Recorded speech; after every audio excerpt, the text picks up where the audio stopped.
ناظرین، آپ دیکھ رہے ہیں ایئر اکیڈمی چینل۔ اسحاق نے بیان کیا، کہا کہ میں نے برا بن عازب رضی اللہ عنہ سے سنا، آپ بیان کرتے تھے کہ رسول کریم صلی اللہ علیہ وسلم نے جنگ احد کے موقع پر تیر اندازوں کے 50 آدمیوں کا افسر عبداللہ بن جبیر رضی اللہ عنہ کو بنایا۔ آپ صلی اللہ علیہ وسلم نے انہیں تاکید کر دی تھی کہ اگر تم یہ بھی دیکھ لو کہ پرندے ہم پر ٹوٹ پڑے ہیں، پھر بھی اپنی اس جگہ سے مت ہٹنا جب تک میں تم لوگوں کو کہلانا بھیجوں۔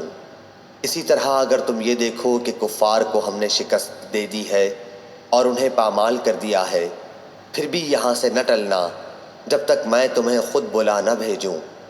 پھر اسلامی لشکر نے کفار کو شکست دے دی۔ برا بن عازب رضی اللہ عنہ نے بیان کیا کہ اللہ کی قسم، میں نے مشرک عورتوں کو دیکھا کہ تیزی کے ساتھ بھاگ رہی تھیں، ان کے پازیب اور پنڈلیاں دکھائی دے رہی تھیں اور وہ اپنے کپڑوں کو اٹھائے ہوئے تھیں۔ عبداللہ بن جبیر رضی اللہ عنہ کے ساتھیوں نے کہا کہ غنیمت لوٹو، اے قوم غنیمت تمہارے سامنے ہے، تمہارے ساتھی غالب آ گئے ہیں، اب ڈر کس بات کا ہے؟ اس پر عبداللہ بن جبیر رضی اللہ عنہ نے ان سے کہا، کیا جو ہدایت رسول اللہ صلی اللہ علیہ وسلم نے کی تھی تم اسے بھول گئے؟ لیکن وہ لوگ اسی پر اڑے رہے کہ دوسرے اصحاب کے ساتھ غنیمت جمع کرنے میں شریک رہیں گے۔ جب یہ لوگ اکثریت اپنی جگہ چھوڑ کر چلے آئے تو ان کے منہ کافروں نے پھیر دیے اور مسلمانوں کو شکست زدہ پا کر بھاگتے ہوئے آئے۔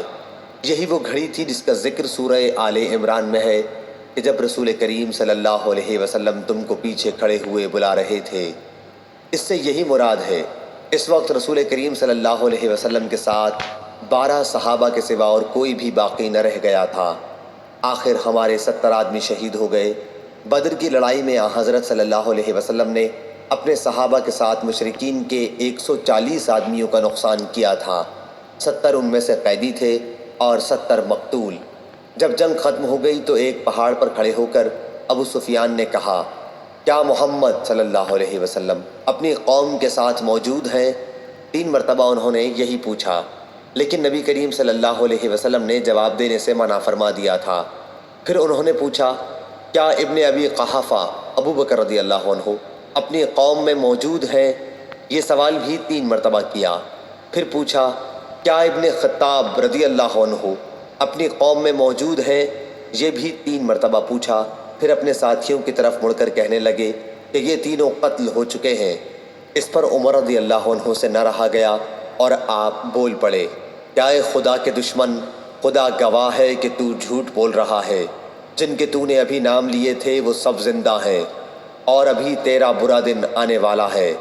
ابو سفیان نے کہا، اچھا، آج کا دن بدر کا بدلہ ہے اور لڑائی بھی ایک ٹول کی طرح، کبھی ادھر کبھی ادھر۔ تم لوگوں کو اپنی قوم کے بعض لوگ مسئلہ کیے ہوئے ملیں گے۔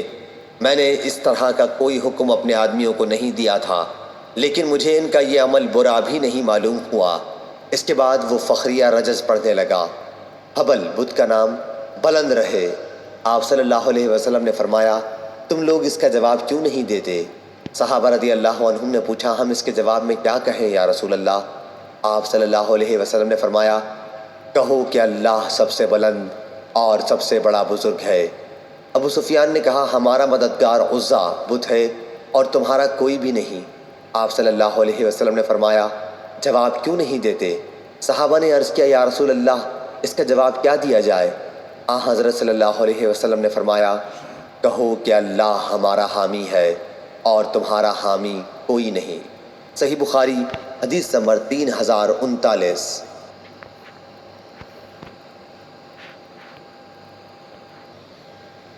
حماد نے بیان کیا، ان سے ثابت نے اور ان سے انس رضی اللہ عنہ نے کہ رسول اللہ صلی اللہ علیہ وسلم سب سے زیادہ حسین، سب سے زیادہ سخی اور سب سے زیادہ بہادر تھے۔